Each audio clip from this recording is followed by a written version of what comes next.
Hello and welcome. Thanks so much for tuning in this week. This week, we're going to be talking about a topic that a lot of people can benefit from. And we're going to go over 3 tips to get ready for home buying this year in 2024.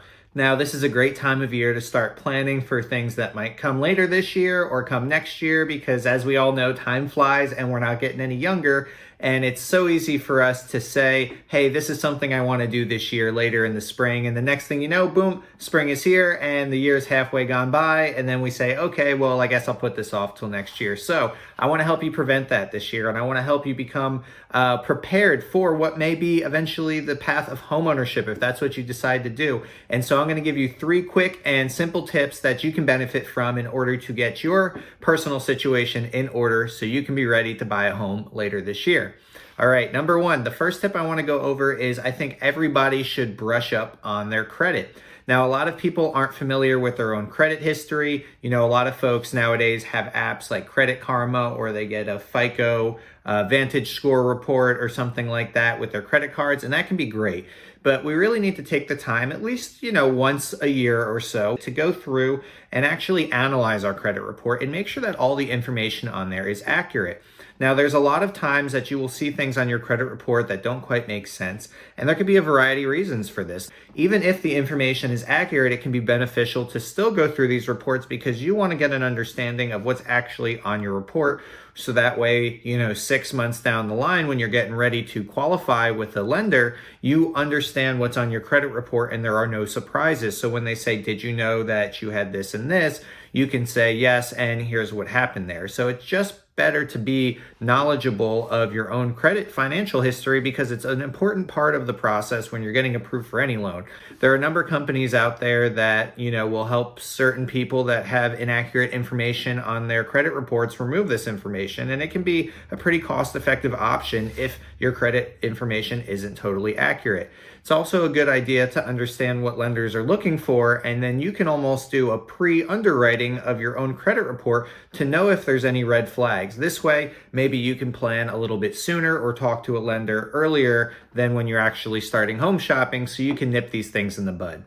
A lot of times folks see things on their credit report like late payments or collections, and they think that this means they're totally banished and barred from buying a home, and I want to tell you that's absolutely not the case, but it is still important to know these things ahead of time so you can plan accordingly, because you might have to find a lender that offers a particular program that maybe doesn't take into account credit history, late payments, or collections, or things like that. So definitely tip number 1 is going to be to brush up on your credit history. And if you don't have one of these apps or credit reporting services already, you can actually get a free copy of your credit report through freeannualcreditreport.com. They might have changed their name in the last year or two, but if you look up free annual credit report in Google, you will definitely find it. Number 1, brush up on your credit history. It's very important to know what your history looks like. Number 2 is going to be equally important, and that is to set a budget for this year. So many people have dreams and goals, and those are great to have, but a dream without a plan is just a dream.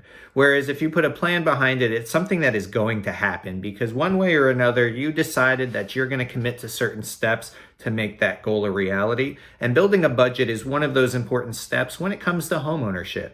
You really want to know what it costs you to live day to day comfortably, and what it will cost you day to day to live, if you were to really buckle down to the best of your abilities. If you have that ability, if you're not already buckling down to the best of your abilities, how much fat can you trim off of the budget, so to speak. It's important to already know what your budget is, because once you start the process, there's a whole lot of things coming at you at once, and it can be tough to really sit down and find the time to unemotionally and just pragmatically create your actual living expense budget. So this is a great time of year to just go ahead and do that. Plus, after the holidays, we're all coming off of typically higher spending than we would do the rest of the year, and it's a good time to just remind ourselves, hey, here's what it actually cost me to live. I don't know how those credit card bills got so high, but let me get my train back on the track and focus here and trim some of this fat off this budget, so to speak. So tip number 2 is going to be to create your budget for this year so you have an understanding of what your expenses are. If this isn't something that you have an easy time doing, bring your partner in or bring a family member in and ask them, to do their budget with you too, because sometimes you can inspire each other or remind each other of the different expenses that you have. I always make it a habit to do my budget with somebody else. Number 1, because, it helps me get something done when I say, hey, let's do this at this time. And number 2, just that process of talking through it always reminds me like, oh yeah, I forgot, I spend X amount of dollars per month on car insurance. I almost forgot to add that in. Or gas. Yes, gas isn't free. We got to pay for that too, unless you drive an electric vehicle, I guess, which maybe you're the smart one. I don't know. But doing a budget with somebody can be really helpful. And then, of course, there's free resources online and free apps on the Apple Play Store and the Google Play Store nowadays that you can get to track your budget too. Some of them even come with the feature to integrate with your bank statements and your credit cards and automatically track your different budgets for you. I don't have any specific applications that I use right now, but I've tried a few over the years, so I know they're out there and you can find them for free or a couple dollars on the various mobile Play stores. So tip number 2 is to create your budget for this year and work on that. Tip number 3, also very important, and I might have saved the best for last because this is something that really becomes underappreciated when it comes to planning for your future, and that is to visualize your goals and to put a plan in place to make it happen.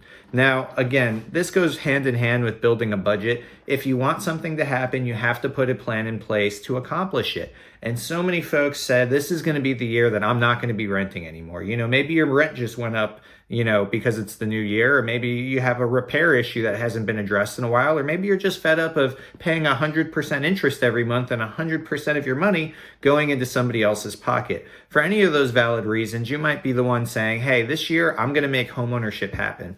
But let me tell you something, and this is the hard truth, and I don't always like saying this, but I want to do my best to be honest and help people set themselves up for success. And it is so common that people don't decide to do something about their situation until it's already too late. So I'm just doing my part by saying, I promise you, if you really have the goal to achieve homeownership this year, do yourself the service, and before the end of the month of February, put a plan in place to make that happen. Now, this might be something that you need to work with your partner on, or it might be something you need to work with your realtor or your mortgage professional on, or maybe you just need to sit down with yourself and put on your calendar that I'm going to do this day at this time, and no matter what else happens, you make sure that that happens. I'm a whiteboard person. I have so many whiteboards hung up in my office. When I was single, before my wonderful girlfriend came into my life, I had whiteboards in every room of my house. Now it actually looks like a home. She made me take most of them down and they're all in my office now. But I love using whiteboards because it just allows my thoughts to flow. I don't give myself a whole lot of structure or a way that I'm going to do it. I just start writing down whatever comes to mind. And I have found that for me, that works really well because I'll write a bunch of thoughts out on the board and then I can kind of go in and really start to focus on what I want to do here. So maybe that's something that works for you, maybe not, but regardless of your method, I would heavily encourage you to take the time to plan what you want to accomplish this year. And if it's home ownership, put a plan in place to make that happen. Figure out how much you need to budget and save in order to get your down payment and your closing costs. Figure out what you have to cut out of your life or start or stop doing in order to make those things happen. And then figure out what day or what month you want to be in your new home. And then you can work backwards from there. Thank you so much for taking the time to listen to me today. I hope that some of these tips were at least a little bit helpful to you. I really am passionate about what I do, and helping people is a big part of what gets me up every single morning. But you have to take the first step. You have to be the one to decide that this is going to be the year for homeownership.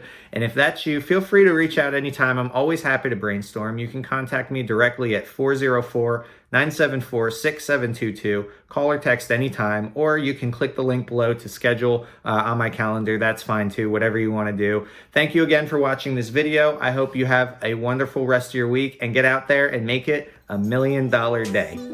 Bye now.